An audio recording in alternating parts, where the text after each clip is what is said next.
جو شخص قرآن کی 2 سورتوں کو 7 بار پڑھ لیتا ہے، زمین اپنے چھپے ہوئے خزانے اس کے لیے ظاہر کر دیتی ہے، آسمان سے اس کے لیے رزق کے دروازے کھول دیے جاتے ہیں، اور ایسے شخص پر رزق اور مال و دولت کی بارش برسنے لگتی ہے۔ قرآن پاک کی 2 مختصر سی سورتوں کا عمل یہ ہے۔ بسم اللہ الرحمن الرحیم۔ حضرت سلیمان علیہ السلام اور پرندوں کے بارے میں واقعہ ہے۔ ایک دن حضرت سلیمان علیہ السلام نے محسوس کیا کہ جب پرندے ہر روز فضا میں اڑتے ہیں تو ان کے درمیان ایک خلا ہوتا ہے جس سے آسمان دکھائی دیتا ہے۔ جب یہ خلا بار بار دکھائی دیا تو آپ نے پرندوں سے پوچھا کہ یہ خلا کس کا ہے؟ پرندوں نے بتایا کہ یہ خلا کوے کے لیے ہے۔ حضرت سلیمان علیہ السلام نے حکم دیا کہ کوے کو لایا جائے۔ جب کوا آیا تو حضرت سلیمان علیہ السلام سے پوچھا کہ تم پرندوں کے ساتھ کیوں نہیں اڑتے؟ میرے پاس ایک عذر ہے جس کی وجہ سے میں پرندوں کے ساتھ نہیں اڑ سکتا۔ حضرت سلیمان علیہ السلام نے پوچھا کیا عذر ہے؟ کوا: میرا باپ بوڑھا ہو چکا ہے، اس کی عمر 500 سال ہے اور آج وہ حرکت نہیں کر سکتا اور اس کے پر بھی جھڑ چکے ہیں، وہ کسی کام کا نہیں رہا، اور جب پرندے اڑتے ہیں تو میں اپنے پروں سے اس کو ڈھانپ لیتا ہوں تاکہ شکاری پرندے اسے نہ کھا جائیں۔ حضرت سلیمان علیہ السلام نے حکم دیا کہ کوے کے باپ کو لایا جائے تاکہ یہ دیکھا جائے کہ آیا گواہ سچ بول رہا ہے یا جھوٹ۔ کوے کے باپ کو لایا گیا تو وہ ویسا ہی تھا جیسے کوے نے بتایا تھا۔ حضرت سلیمان علیہ السلام نے کوے سے کچھ نہیں کہا اور پھر کوے کے باپ سے پوچھا تمہاری زندگی میں سب سے عجیب بات کیا تھی؟ کوے کے باپ نے جواب دیا جب میں جوان تھا میں نے ایک شہر دیکھا، اس کی دیواریں، دروازے اور ہر چیز سونے کی بنی ہوئی تھی۔ جب میں وہاں اترا تو وہاں کے لوگ مجھے دیکھ کر خوش ہوئے اور مجھے ایک اونٹ تحفے میں دیا جس کا گوشت میں نے اور دوسرے شکاری پرندوں نے کھایا۔ پھر کچھ وقت بعد قحط آیا اور میں نے سوچا کہ دوبارہ اس شہر میں جاؤں تاکہ کچھ کھا سکوں۔ جب میں وہاں پہنچا تو دیکھا کہ شہر اب چاندی کا ہو چکا ہے۔ وہاں کے لوگوں نے مجھے ایک بکری تحفے میں دی جس کا گوشت میں نے کھایا اور چلا گیا۔ کچھ اس سال گزرنے کے بعد میں نے پھر سوچا کہ اس شہر میں جاؤں، لیکن جب میں وہاں پہنچا تو دیکھا کہ سارا شہر مٹی کا ہو چکا تھا اور وہاں کے لوگوں نے مجھے کچھ بھی نہیں دیا۔ یہ میرے لیے زندگی کی سب سے عجیب بات تھی۔ حضرت سلیمان علیہ السلام نے پوچھا کیا تمہیں اب بھی اس شہر کا مقام یاد ہے؟ کوے کے باپ نے کہا ہاں مجھے یاد ہے۔ نجس سلیمان علیہ السلام نے حکم دیا کہ کوے کو اپنے ساتھ فرش پر بٹھایا جائے اور ہوا میں اڑایا جائے یا وہ شہر کے مقام پر پہنچے تو حضرت سلیمان علیہ السلام نے پوچھا کہاں ہے وہ شہر؟ کوا بولا یہی تھا۔ حضرت سلیمان علیہ السلام نے حکم دیا کہ زمین سے مٹی کو ہٹایا جائے اور وہاں ایک پرانے شہر کے آثار ملے۔ حضرت سلیمان علیہ السلام نے حکم دیا کہ اس شہر میں کوئی جاندار تلاش کیا جائے۔ کچھ دیر بعد جنات اور ہوا نے بتایا کہ ایک کنویں میں ایک بڑا سانپ ملا ہے جس کی عمر 300 سال ہے۔ حضرت سلیمان علیہ السلام نے سانپ کو بلایا اور اس سے پوچھا تم کون ہو؟ سانپ نے کہا میرا نام سیاہ ہے۔ پھر سلیمان علیہ السلام نے پوچھا کیا تمہیں اس شہر کے لوگوں کی موت کے بارے میں کچھ معلوم ہے؟ سانپ نے کہا میں تب تک کچھ نہیں بتاؤں گا جب تک آپ مجھے اللہ تبارک و تعالیٰ کا وعدہ نہ دیں کہ مجھے کوئی نقصان نہیں پہنچے گا۔ حضرت سلیمان علیہ السلام نے وعدہ دیا میں تمہیں اللہ تبارک و تعالیٰ کا وعدہ دیتا ہوں کہ تمہیں کوئی نقصان نہیں پہنچے گا جب تک تم کچھ غلط نہ کرو۔ سانپ نے کہا اس شہر کے لوگ اللہ تبارک و تعالیٰ کی نعمتوں سے بغاوت کر چکے تھے تو اللہ تبارک و تعالیٰ نے مجھے ان پر مسلط کیا اور میں نے کنویں کے پانی میں زہر ملا دیا جس سے وہ سب مر گئے۔ حضرت سلیمان علیہ السلام نے حکم دیا کہ شہر کو دوبارہ تعمیر کیا جائے اور جب شہر اپنی پرانی حالت میں واپس آیا تو حضرت سلیمان علیہ السلام نے سانپ کو قتل کرنے کا حکم دیا۔ سانپ نے کہا اے اللہ تبارک و تعالیٰ کے نبی، آپ نے مجھے اللہ تبارک و تعالیٰ کا وعدہ لیا تھا۔ پھر سلیمان علیہ السلام نے جواب دیا ہاں میں نے تمہیں وعدہ دیا تھا کہ جب تک تم شریعت کے خلاف کچھ نہ کرو تمہیں کوئی نقصان نہیں پہنچے گا، لیکن تم نے ایک شخص کو نہیں بلکہ ایک پوری قوم کو قتل کیا ہے۔ سانپ کو قتل کرنے کے بعد حضرت سلیمان علیہ السلام نے اس کے دانتوں کو شہر کے دروازے پر لٹکا دیا، اور جب لوگ وہاں سے گزرتے تو پوچھتے یہ کس کے دانت ہیں؟ جواب ملتا یہ سانپ سیاہ کے دانت ہیں۔ وقت گزرنے کے ساتھ ساتھ لوگ کہنے لگے یہ سیاہ کے دانت ہیں، پھر صرف ناب سیاہ کہنے لگے، اور آخر کار شہر کا نام نابلس پڑ گیا۔ شیخ عبد الرحمن بن سلام کے مطابق حضرت سلیمان علیہ السلام نے جب دیکھا کہ اللہ تبارک و تعالی نے ان کے لیے دنیا کو وسیع کر دیا ہے اور دنیا کی طاقت ان کے ہاتھ میں ہو گئی، تو کہنے لگے اے میرے محبوب، اگر آپ مجھے اجازت دیں کہ میں آپ کے تمام مخلوقات کو پورے سال کھلاؤں تو بہتر ہوتا۔ تو اللہ تبارک و تعالی نے ان کے پاس وحی بھیجی کہ تو اس پر ہرگز قدرت نہیں رکھتا۔ حضرت سلیمان علیہ السلام نے پھر درخواست کی یا الہی ایک ہفتے کے لیے ایسا ہو جائے۔ اللہ تبارک و تعالی کی طرف سے جواب ملا کہ تو اس کی بھی طاقت نہیں رکھتا۔ حضرت سلیمان علیہ السلام نے پھر درخواست کی کہ یا اللہ ایک دن کے لیے اجازت دے۔ اللہ تعالیٰ کی طرف سے وحی ملی کہ تو اس کی بھی قدرت نہیں رکھتا، لیکن ایک دن کی ضیافت کی اللہ تعالیٰ نے اجازت دے دی۔ اجازت ملنے کے بعد حضرت سلیمان علیہ السلام نے تمام جنات اور انسانوں کو حکم دیا کہ وہ تمام کے تمام ان چیزوں کو جو زمین پر حلال ہیں، یعنی گائیں، بیل، بکریاں، دمبے وغیرہ، اور ان تمام چیزوں کو جو جنس حیوان میں سے ہیں، یعنی پرندے وغیرہ، ان کو جمع کریں۔ چنانچہ جن و انس نے ان تمام کو جمع کر لیا اور بڑی بڑی دیگیں تیار کی گئی، اور پھر ان تمام جانوروں کو ذبح کر کے ان کو پکایا گیا۔ حضرت سلیمان علیہ السلام نے ہوا کو حکم دیا کہ کھانے پر چلے تاکہ خراب نہ ہو سکے، پھر تمام کھانوں کو جنگل میں پھیلا دیا گیا۔ اس کھانے کی دعوت کی لمبائی 1 مہینے کے مسافت کے برابر تھی اور اس کی چوڑائی بھی اتنی ہی تھی۔ پھر حضرت سلیمان علیہ السلام نے اللہ تعالیٰ سبحانہ و تعالیٰ سے دعا فرمائی تو اللہ رب العزت نے وحی نازل فرمائی، اے سلیمان تو میری مخلوقات میں سے کس سے دعوت شروع کرے گا؟ حضرت سلیمان علیہ السلام نے فرمایا کہ میں سمندر کے جانوروں سے شروع کروں گا۔ اللہ تبارک و تعالیٰ نے بحر محیط کی ایک مچھلی کو حکم دیا کہ وہ سلیمان علیہ السلام کی ضیافت میں سے کھائے۔ چنانچہ وہ مچھلی آ گئی اور حضرت سلیمان علیہ السلام سے کہنے لگی کہ میں نے سنا ہے کہ تو نے ضیافت کا دروازہ کھول دیا ہے اور آج میری ضیافت تو کرے گا۔ حضرت سلیمان علیہ السلام نے فرمایا ہاں ایسا ہی ہے، اور کھانا شروع کر۔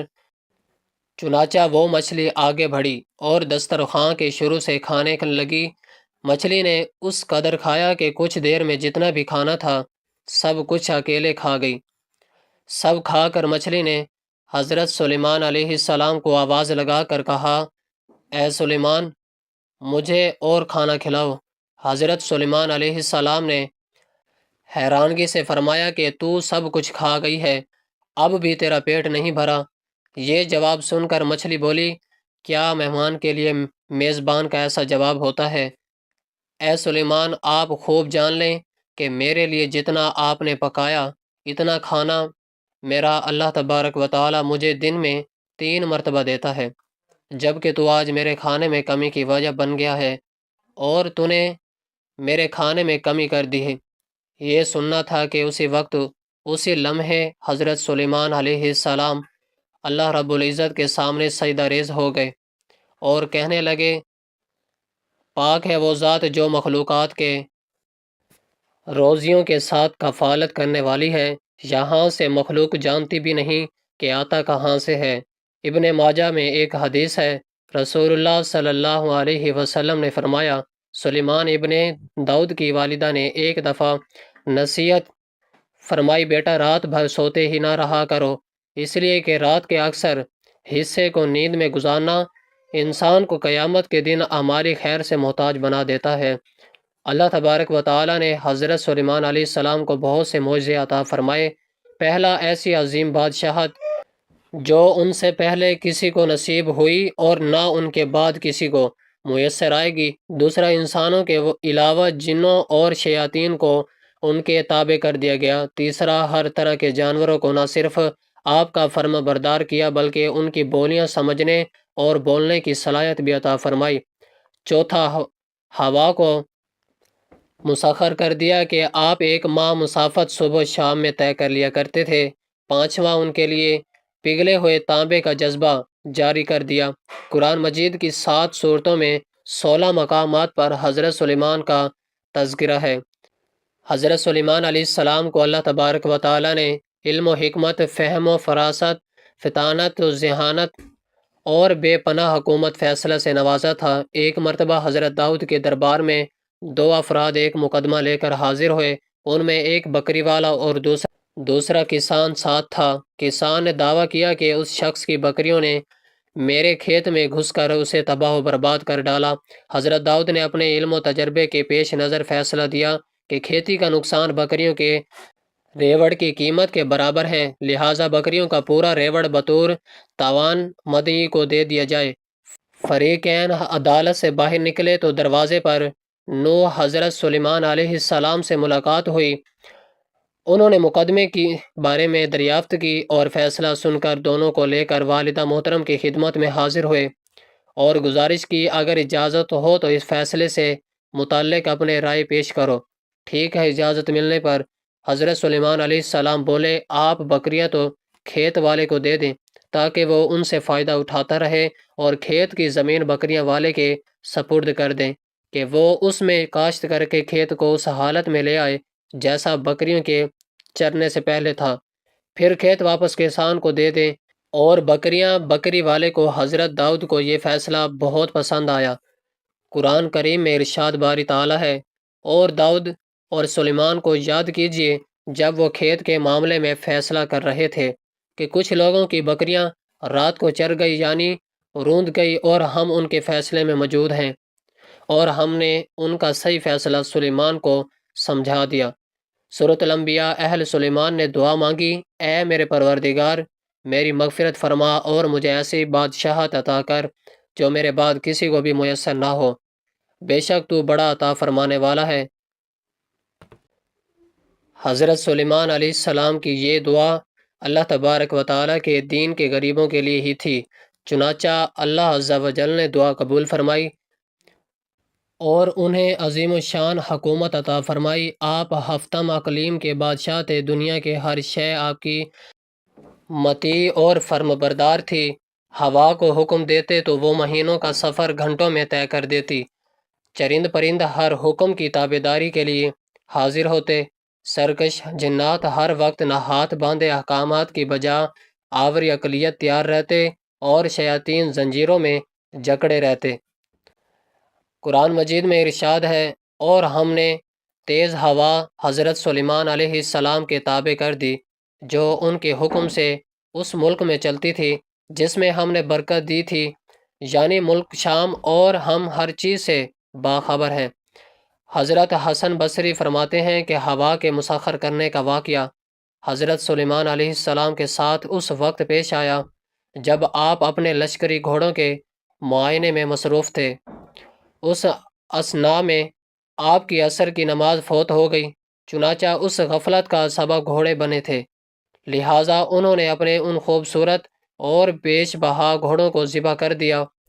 حضرت سلیمان علیہ السلام نے جب اپنی سواری کے جانور قربان کر دیے تو اللہ تبارک و تعالیٰ نے انہیں اس سے بہتر سواری عطا فرما دی اور ہوا کو مسخر کر دیا۔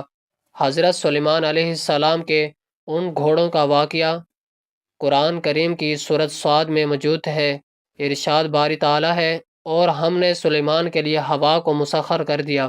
صبح کی منزل مہینے بھر کی ہوتی تھی اور شام کی منزل بھی، یعنی حضرت سلیمان علیہ السلام ماں آیان سلطنت اور لشکر تخت پر بیٹھ جاتے، اور جدھر آپ کا حکم ہوتا ہوائیں رفتار سے لے جاتی کہ ایک مہینے جتنی مسافت صبح سے دوپہر تک اس ایک منزل میں طے ہو جاتی، اور پھر اسی طرح ایک مہینے کی مسافت دوپہر سے رات تک میں، یعنی اس طرح ایک دن میں 2 مہینوں کی مسافت طے ہو جاتی۔ ابن ابی حاتم نے حضرت سعید ابن جیبر سے نقل کیا ہے کہ تخت سلیمانی پر 6 لاکھ کرسیاں رکھی جاتی تھی، جن پر حضرت سلیمان علیہ السلام کے ساتھ اہل ایمان انسان اور ان کے پیچھے اہل ایمان جنات بیٹھتے ہیں۔ پھر پرندوں کو حکم ہوتا ہے کہ وہ تخت پر سایہ کر لیں تاکہ آفتاب کی تپش سے تکلیف نہ ہو۔ اس عظیم و شان تک کو اٹھا کر جہاں کا حکم ہوتا وہاں پہنچا دیتی۔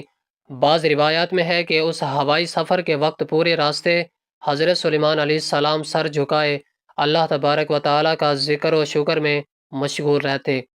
اللہ تبارک و تعالیٰ نے جنات اور شیاطین کو بھی حضرت سلیمان علیہ السلام کا تابع اور فرما بردار بنا دیا تھا۔ جب نوکر چاکروں کی طرح آپ کا ہر حکم بجا لاتے، وہ آپ کے لیے سمندر کی تہہ سے قیمتی موتی، ہیرے جواہرات نکال لاتے۔ حضرت سلیمان علیہ السلام کو بڑی خوبصورت عمارتیں بنانے کا شوق تھا، چنانچہ وہ آپ کے حکم پر شاندار عمارتیں بناتے۔ اگر ان میں سے کوئی سرکشی کرتا تو حضرت سلیمان علیہ السلام اسے سزا دیتے اور زنجیروں میں جکڑ دیتے۔ قرآن کریم میں ارشاد ہے، ہم نے بہت سے شیاطین بھی ان کے تابع کیے ہوئے تھے جو ان کے فرمان سے گوتے لگاتے تھے، اور اس کے سوا بھی بہت سے کام کرتے تھے، اور ان کے نگہبان ہم ہی تھے۔ ان جنوں میں بھی دو طرح کے جنات تھے، ایک تو اہل ایمان تھے جو اپنے نبی کا ہر حکم مذہبی فرائضہ سمجھ کر، لیکن جو جن کافر تھے انہیں شیاطین کہا گیا۔